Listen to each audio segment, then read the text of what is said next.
I'm Dr. Ashley Franquez. I'm a board-certified pediatrician at Thompson River Pediatrics. Our practice is part of SIM, which is the State Innovation Model, and we have a practice facilitator through that, which is Lauren. I've been working with Dr. Franquez and Thompson River Pediatrics for about a year through the Colorado State Innovation Model. Can you lay down and look at your belly? Ooh. Do that part too. Lauren introduced me to an e-learning module, which I was able to meet my maintenance and certification standards while also working on care coordination, and we were specifically working on closing the referral loop. Dr. Franquez decided on the closing the referral loop measure because they had recently hired a new care coordinator and they wanted to tighten up the workflows because when patients were coming in, they didn't have that final note of what that specialist said or even that the patient had gone to see the specialist. So this was a good opportunity to get those workflows in place with the new role and also their new EHR.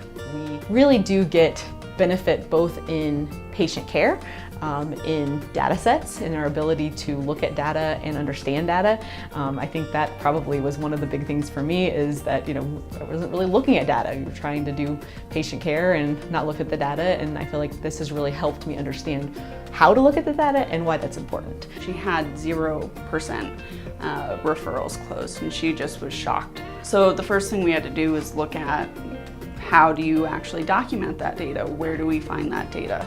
And so working through the data with them, not only on the closing the referral loop measure, but on all the other measures, is being able to tighten up, is it a workflow issue or is it an actual clinical process issue?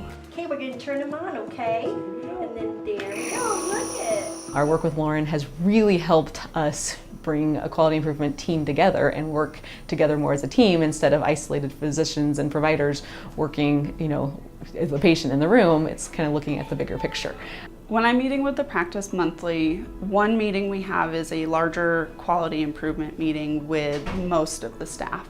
And in that meeting we work through different workflows and different issues that they've been seeing, as well as hitting the different milestones, including huddles and things of that nature.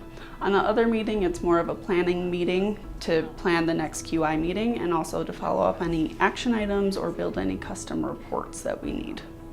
So I feel like as a physician, a lot of the training was not about quality improvement at the time. You learn a lot about patient care and these are the standards and this is how you should practice, but we really didn't work on quality improvement. So for me, the practice facilitator was really vital in understanding what quality improvement is.